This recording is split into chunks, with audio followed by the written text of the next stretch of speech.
This is your Irish Diary, presenting the romance and reality of Irish life then and now. Áuric Éireann, or Irish Diary, is presented by the Patrick Butler Family Foundation of St. Paul. Professor John McKiernan of the College of St. Thomas in St. Paul is writer and narrator.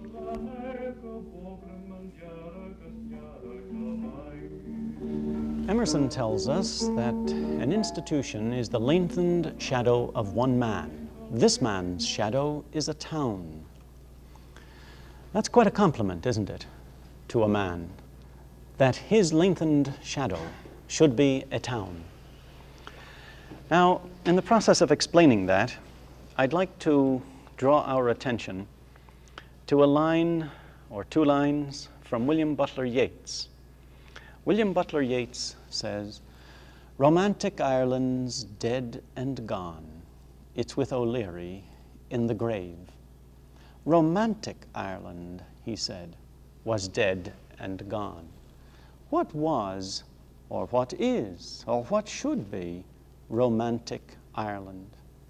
Indeed, what is anything that's romantic? What is romance? Edgar Allan Poe, one of our own American poets, likened romance to a painted paroquet.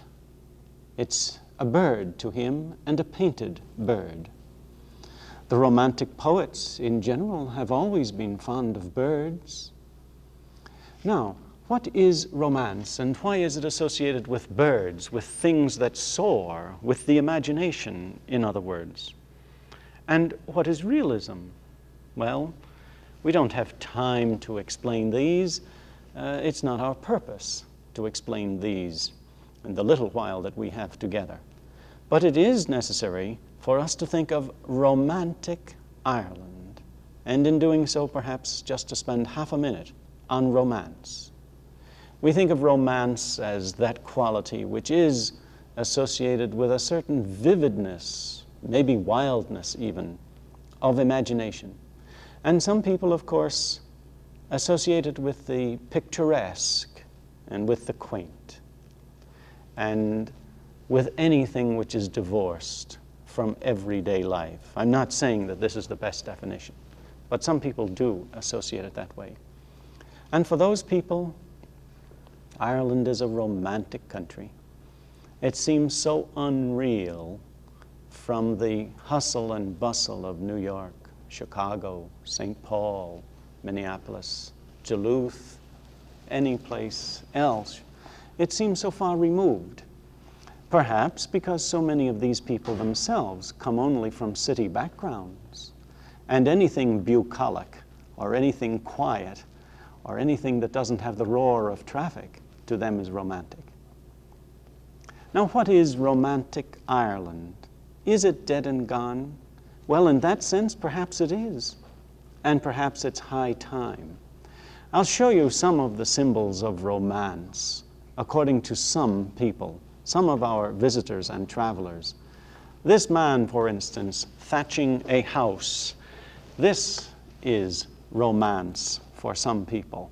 It's quiet, it's lovely, it's quaint, it's picturesque. And for others, this is romance. The little boy toiling homeward with his faithful animal and his baskets loaded with turf. This too is romantic.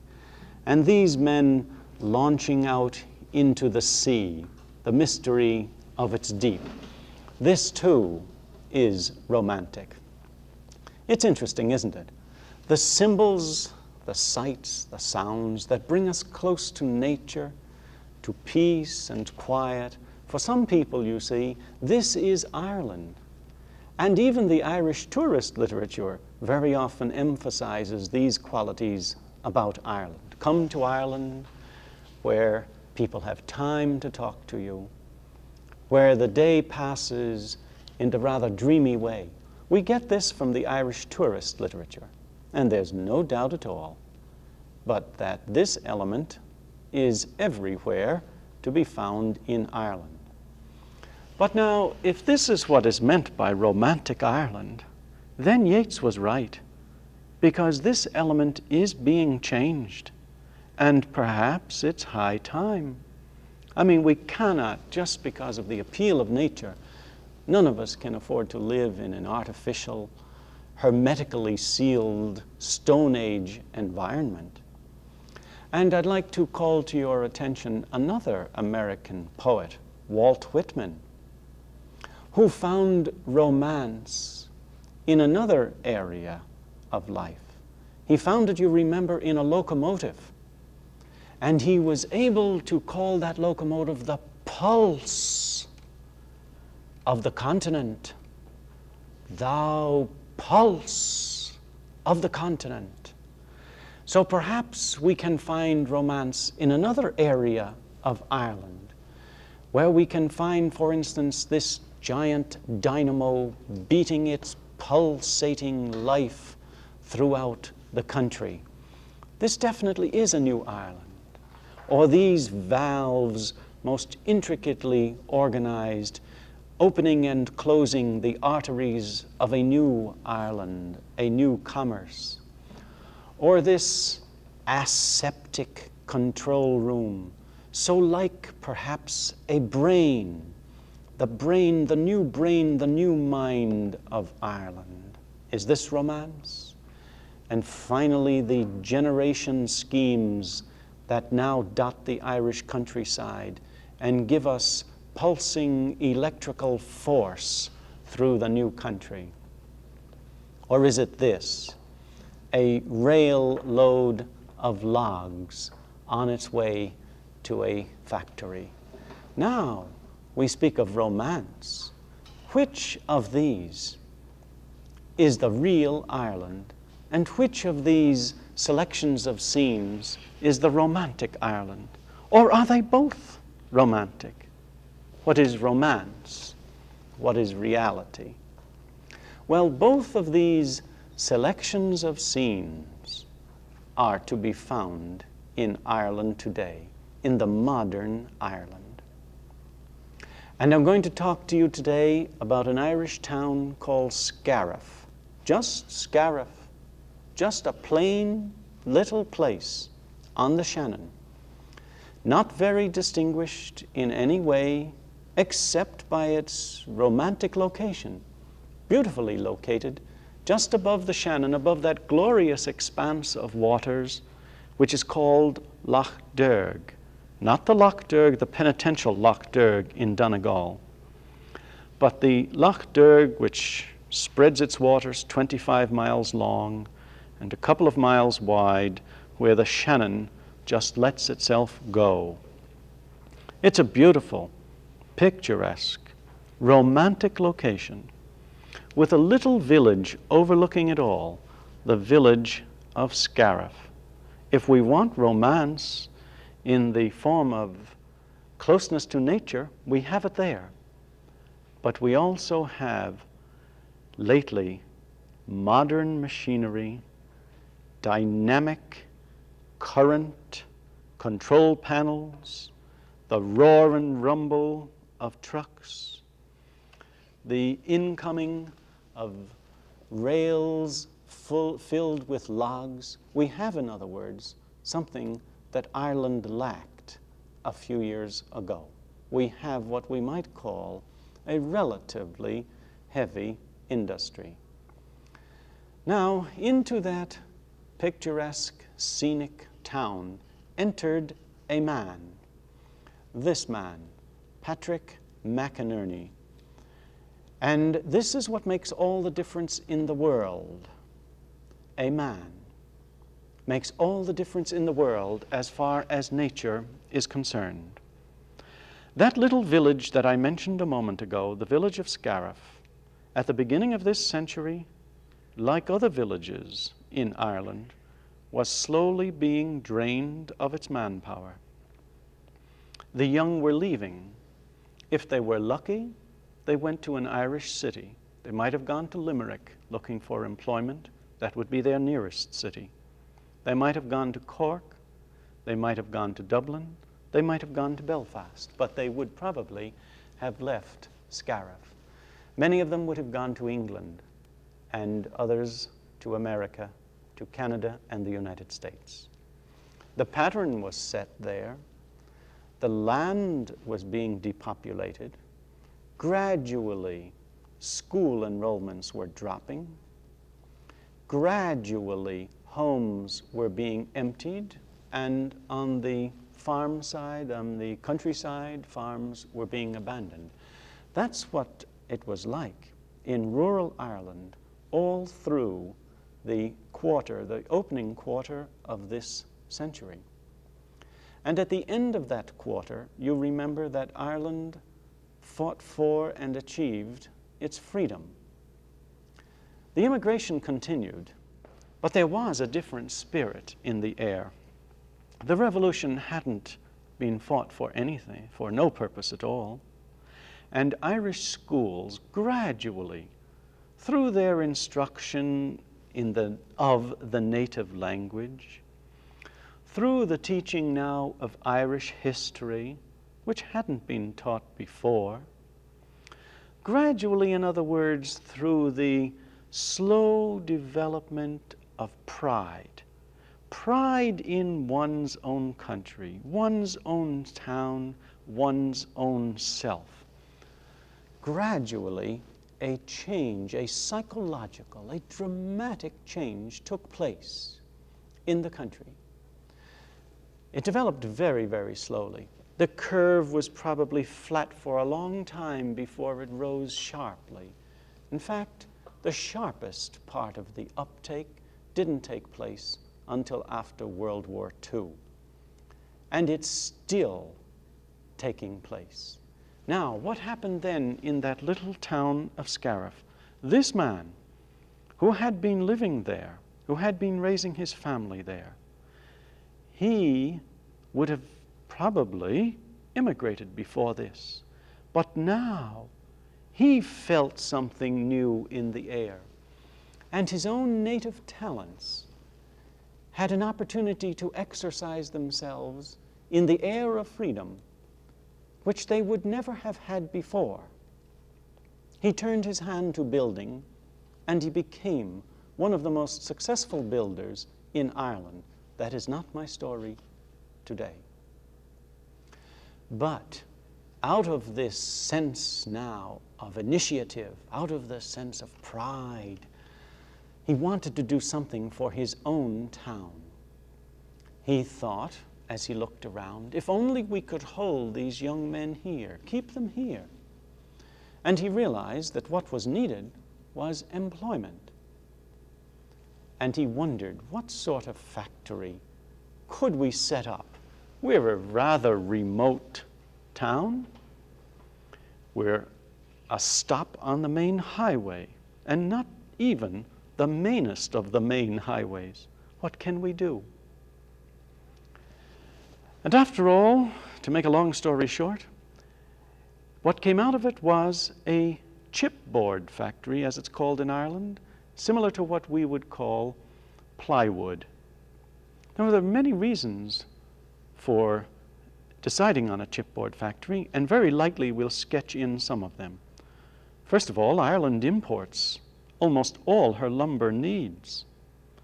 If plywood, or shall we give it the Irish name, if chipboard could be manufactured in Ireland and employed widely in building, this would reduce the import of chipboard. And even if lumber had to be imported for the manufacture of chipboard, there would still be a great economic advantage in having the chipboard manufactured in Ireland. But now we must go back a few more years.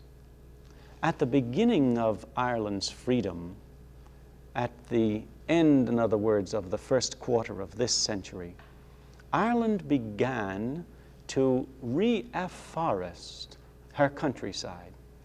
At one time, Ireland had been very, very heavily afforested.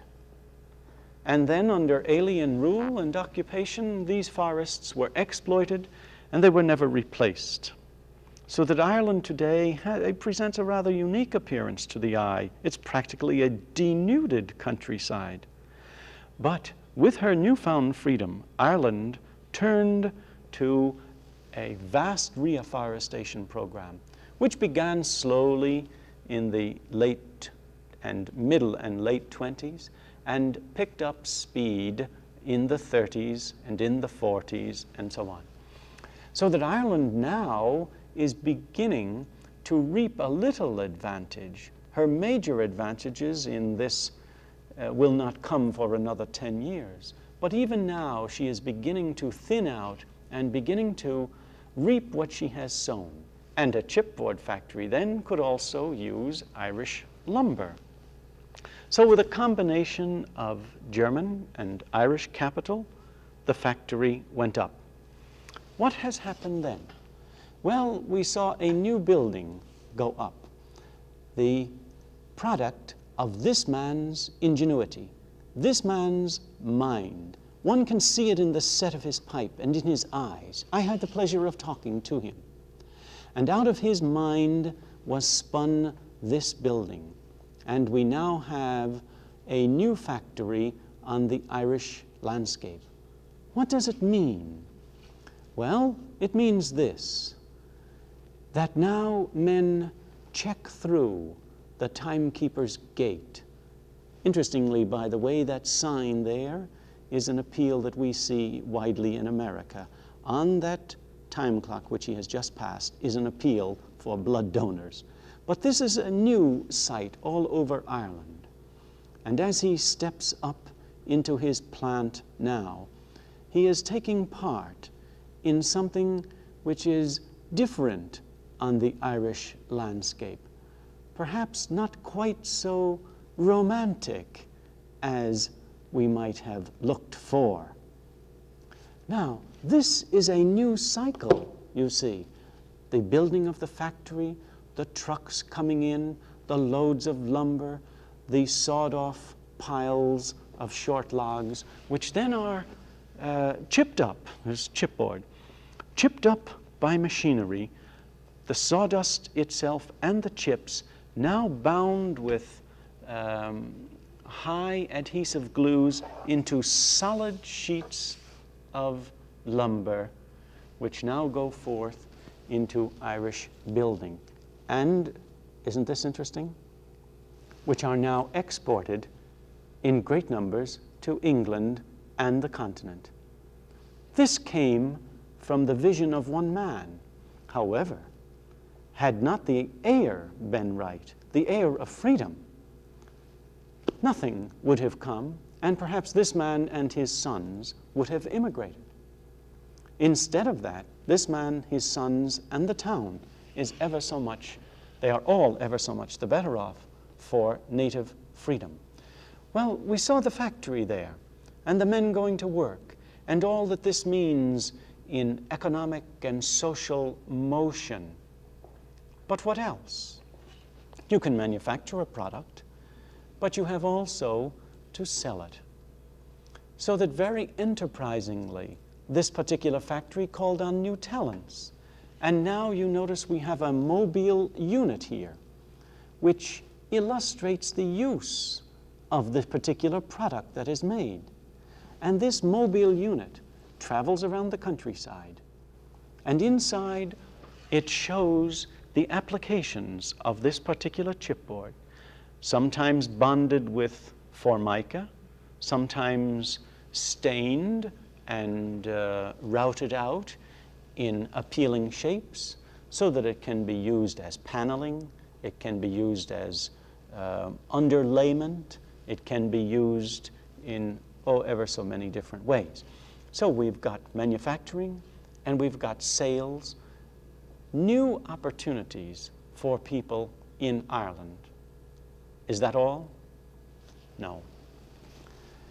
Whether it's romantic or not, tremendous changes are being daily introduced into Ireland because of the zest supplied by freedom, the zest that has been added to life by that word and condition, freedom. Now, for instance, we have naturally employment where none existed before. Well, if you have employment, and interestingly enough, it's male employment. Too often, you know, with all due respect to our lovely colleagues, the women, Too often, what happens in new industries all over the world is that they provide employment for the female side of the population. But we don't build up a stable economy without a heavy male employment. And this particular industry is unusual in that something like 90% of its staff is male. Well, obviously, this gives young men an opportunity to set up families. So what has happened now in this town with regard to employment? The young men are not leaving Scariff. Scariff is only a tiny town, but the young men are not leaving it now. In fact, there's been a reversal. And we have young men coming from other towns to work in Scariff. Well, if young men are coming from other towns, and if other young native men are not leaving, obviously this means building, so that we must build. And here, when I visited Scariff this summer, I found a large housing development going up. For small houses, it's true, but located on this lovely rolling plain with a view of Loch Derg and the mountains. Even in the town itself, the town proper, stores are being enlarged and remodeled. Homes are being built, not in huge, vast numbers, but homes are being built where before they would have been emptied. And here was a particularly lovely one right on the top of the hillside. All of this is a change. Now, if homes are being built, what of the schools? Well, the school, which previously had a declining enrollment, this is the elementary school, has been remodeled and extended, so that there are, for the first time now, in something like 25 years, there's been an upswing in the enrollment. And one can visit the classes now, and although children are always happy and gay, when he finds them singing here, it is, after all, perhaps, part of the whole general upswing of the town. You see, when a change comes in like this, it affects more than just the man who thought of it.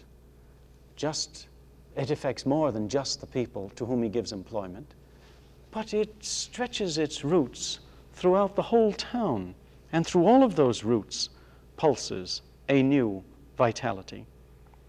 So that we give employment in the building, we naturally have to buy materials and so on. Let's skip all of that, it's quite obvious. But the school, that's interesting, isn't it? The fact that there are more children now, not fewer. And also the fact that Scariff now is opening up a secondary school, something it didn't have before. It was just too small a town to be bothered with, so that its children, for their secondary education, had to go out of Scariff. But Scariff now has its own secondary school, a new one, not a new building yet, but a new school, a new enrollment. It's only 2 years old. Give them time, and they'll have also a new building. What are some of the other consequences? Well, obviously, the Irish forests are being used, and they will come into greater use as the opportunities for production grow, and that will be within the next 10 years. Now, if Irish forests are being used in Scariff to produce Irish chipboard for use in Ireland and for export, what does it mean? It means that the precious money, Irish money, precious pounds, which previously had been used to import goods, are now available for other purposes. Furthermore, it means that what is made in this factory and exported brings other kinds of money into the country. So there's a tremendous growth and development there. But above and beyond all, what about the pride? What about that regenerative and generative force. Pride is a great force. Right pride, justifiable pride, the pride that man has in his family, in his own being, self-respect. Just think what this means to everyone living in Scariff. And by extension, since this is a little slice of what is happening all over Ireland today, the face of Ireland is changing. And some people will decry this and think it's less romantic. Some people have, I don't know, less interest in feeding their fellow men, in making jobs available. Some people would have found Ireland much more romantic could it have remained a desolate, depopulated countryside, instead of a new countryside through which is flowing this manful, prideful beat of a new life. That is Scariff. Now let me remind you that just a little over 100 years ago, the Scottish writer Carlyle passed through Scariff. And you can check up on me. You can go to the library and take out a copy of his Reminiscences of an Irish Journey. And as he passed through Scariff, he wrote, "What a miserable village." He had no good to say for Scariff. Now I wonder what he'd say were he to travel through there today. Not that it matters. I mean, hardly matters, does it, what anyone else thinks of you or of me, provided we satisfy ourselves. But if he were to go through there today and see the town, it's a little different sort of town now. Now he finds a heavier traffic through it and locally owned cars. He finds the stores have enlarged and the people have a new sense of vitality. He finds it is still, or would find, it is still romantically situated, of course, but it's a different village. Now, would it matter, though, what he thinks? The answer has already been given. What of Scariff? English capital is flocking to Ireland. German capital, American capital, French capital. In other words, Ireland today is not what it was when many of the people whom you know to be Irish, when they left there. Such a vast change has been wrought in Ireland in the last few years, and all through men like this. Assembled now with his family and his friends, he can really be proud of his town and of what he has done for it. And if you remember, that was what gave a Greek the greatest pride, in his own locality, what it meant to him and what he meant to it. It would remind you almost of Kennedy's words, "Ask not," and you can fill in the phrase yourself. But this man can complete the last days of his life fully conscious of the fact that he has left behind him a great monument.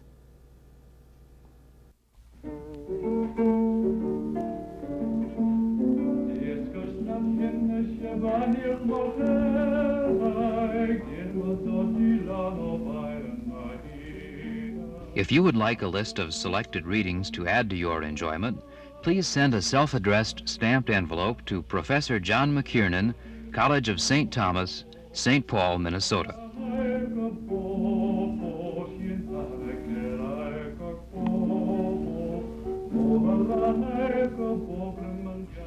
This program has been presented as a public service by the Patrick Butler Family Foundation and produced at KTCA TV, Minneapolis, St. Paul.